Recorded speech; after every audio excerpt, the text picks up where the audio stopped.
नमस्कार दोस्तों बिहार में दूसरे फेज की वोटिंग के बीच मतदाताओं की संख्या अचानक 3 लाख कैसे बढ़ गई। इस सवाल के जवाब पर चुनाव आयोग की सफाई आई। विपक्ष के आरोपों पर मुख्य चुनाव आयुक्त ज्ञानेश कुमार गिड़गिड़ाने को मजबूर हो चुके हैं, क्योंकि दोस्तों विपक्ष ने साफ कह दिया है कि अब ज्ञानेश कुमार का बचना मुश्किल है। मोदी और शाह अपने सारे तंत्र लगा देंगे तब भी उनको जेल जाने से नहीं बचा पाएंगे।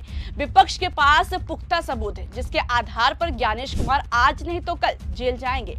एक तरफ विपक्ष जेल भेजने की तैयारी कर रहा है तो वहीं दूसरी तरफ संसद में उनके खिलाफ महाभियोग प्रस्ताव भी लाने जा रहा है। जैसे ये खबर सामने आई, चुनाव आयोग हिल गया। मुख्य चुनाव आयुक्त के पसीने छूट गए। चुनाव आयोग इतना घबराया हुआ है कि विपक्ष के सारे आरोपों पर अपनी सफाई देने लगा। लेकिन दोस्तों सफाई ही ज्ञानेश कुमार पर भारी पड़ गई है। चुनाव आयोग के जवाब में से ही कई सवाल खड़े हो गए हैं, जिससे ज्ञानेश कुमार की मुश्किलें कम होने के बजाय और ज्यादा बढ़ गई है। तो क्या तर्कहीन चुनाव आयोग की तरफ से सफाई दी गई है जिसने उल्टा आयोग को ही फंसा दिया है? महाभियोग की तैयारी कहां तक पहुंची है और क्या ज्ञानेश कुमार के जेल जाने की पटकथा लिखी जा चुकी है, सब बताएंगे आपको। लेकिन उससे पहले बिहार चुनाव में धांधली की बात करते हैं। दोस्तों जब बिहार में SIR यानी विशेष गहन पुनरीक्षण की फाइनल लिस्ट जारी की गई तो लिस्ट में 7 करोड़ 42 लाख मतदाताओं की संख्या बताई गई और यही बात चुनाव आयोग की तरफ से बिहार में पहले फेज की वोटिंग के बाद भी कही गई। लेकिन दूसरे फेज की वोटिंग के बाद अचानक 3 लाख वोटर्स बढ़ गए। दोस्तों ये आंकड़ा हम अपने मन से नहीं बता रहे बल्कि खुद ज्ञानेश कुमार ने बताया, आप खुद ही सुनिए।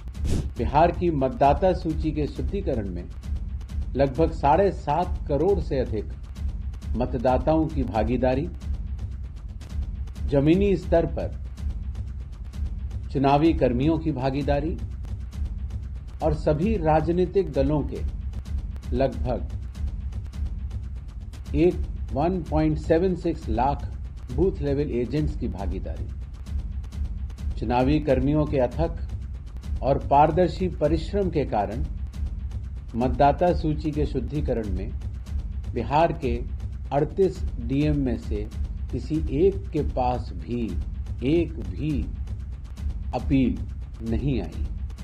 सोचिए, पहले फेज की वोटिंग तक 7 करोड़ 42 लाख मतदाता और दूसरे फेज की वोटिंग में 7 करोड़ 45 लाख हो गए, यानी सिर्फ 5 दिन के अंदर 3 लाख वोटर्स लिस्ट में शामिल हो गए।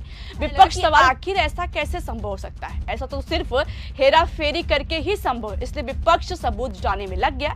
इससे भी सांसद पप्पू यादव का एक बयान सामने आया जिसने ज्ञानेश कुमार की नींद उड़ाकर रख दी, चुनाव आयोग को सफाई देने पर मजबूर कर दिया। लेकिन अब यही सफाई चुनाव आयोग के गले का फांस भी बन चुका है। पहले आप पप्पू यादव का बयान सुनिए। ज्ञानेश की जीवन जेल में बीतेगी आने वाले समय में, आप लिख लो। जितनी बड़ी चोरी उसने की है लोकतांत्रिक व्यवस्था के साथ और संवैधानिक दायित्वों के साथ, सब कुछ सामने में है। SIR है, फिर 22 लाख वोटर को जोड़ने का है, फिर जीविका को आप चुनाव आयोग में आपने जिम्मेदारी भी दे दी, उसके अकाउंट में पैसे भी दे दिए, वाह रे वाह। और 6 तारीख को और 22 लाख वोटर को जो जोड़ा वो भी पता नहीं, 14 लाख लगभग फर्जी वोटर।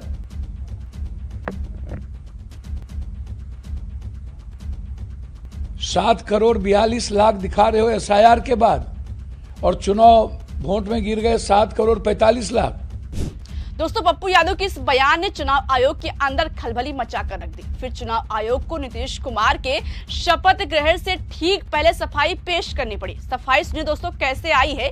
चुनाव आयोग का कहना है कि 30 सितंबर को अंतिम मतदाता सूची जारी होने के बाद चुनाव की तारीखों की औपचारिक घोषणा होते ही बड़ी संख्या में नए पात्र नागरिकों ने अपने नाम जुड़वाने के लिए आवेदन किया।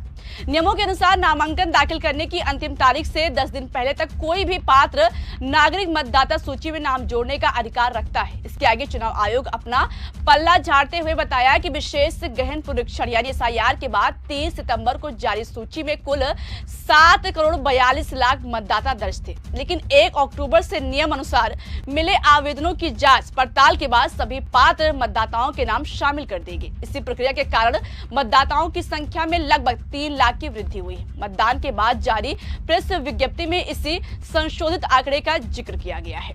दोस्तों ये सफाई चुनाव आयोग की है। यहाँ पर बताया जा रहा है कि 3 लाख मतदाता 30 सितंबर के बाद शामिल हुए, लेकिन चुनाव आयोग के जवाब से सवाल उठ रहा है कि पहले फेज की वोटिंग में 3 लाख वोटर बढ़ने की बात क्यों नहीं बताई गई। 6 नवंबर के मतदान तक 7 करोड़ 42 लाख मतदाताओं की बात हो रही थी, लेकिन दूसरे फेज की वोटिंग के बाद 3 लाख कैसे जुड़ गए। अगर जोड़ा गया था तो ज्ञानेश कुमार ने अपनी पीसी में उस वक्त क्यों नहीं बताया, इसको भी इग्नोर कर दीजिए। दूसरे फेज की वोटिंग में आज 9 दिन हो गए। मुख्यमंत्री नीतीश कुमार शपथ भी ले चुके हैं, नई सरकार बन गई है। जब विपक्ष दावा करने लगा कि ज्ञानेश कुमार के खिलाफ पुख्ता सबूत है, उनका जेल जाना तय है, और उधर कांग्रेस महाभियोग प्रस्ताव लाने की तैयारी कर रहा है, तब चुनाव आयोग की नींद खुली और अब सफाई पेश की गई है।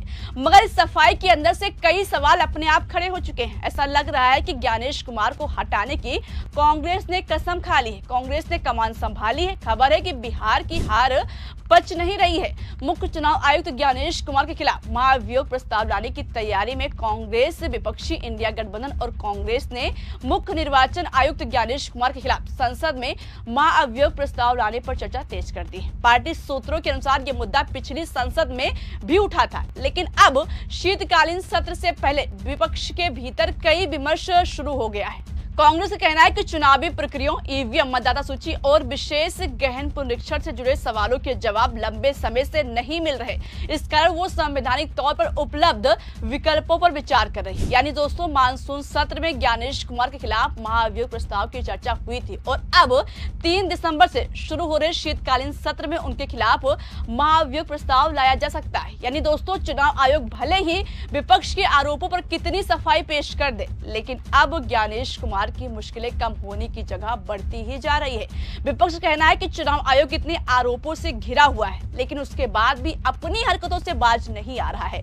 आज चुनाव आयोग भाजपा के लिए जुगाड़ आयोग बनकर काम कर रहा है। भाजपा को जिताने के लिए पूरा का पूरा चुनाव हाईजैक कर लिया जाता है, चाहे वो महाराष्ट्र हो या हरियाणा हो या फिर बिहार। हर जगह चुनाव आयोग भाजपा के लिए बी टीम बनकर काम किया है। इसलिए अब विपक्ष ने कसम खा ली कि किसी भी कीमत पर वो पीछे नहीं हटेंगे, बल्कि ये लड़ाई और तेज हो गई। देखने वाली बात होगी कि जब ज्ञानेश कुमार के खिलाफ विपक्ष संसद में महाभियोग प्रस्ताव लाएगा, उसके बाद संसद में क्या बवाल मचता है। लेकिन एक चीज तो साफ है कि ज्ञानेश की मुश्किलें कहीं से कम होती नहीं दिख रही। क्या यही मुश्किलें उनके इस्तीफे की वजह बन सकता है? फिलहाल दोस्तों, इस पूरे मामले पर आपको क्या लगता है, कमेंट करके हमें जरूर बताइएगा। वीडियो पसंद आई हो तो लाइक और शेयर करना मत भूलिएगा।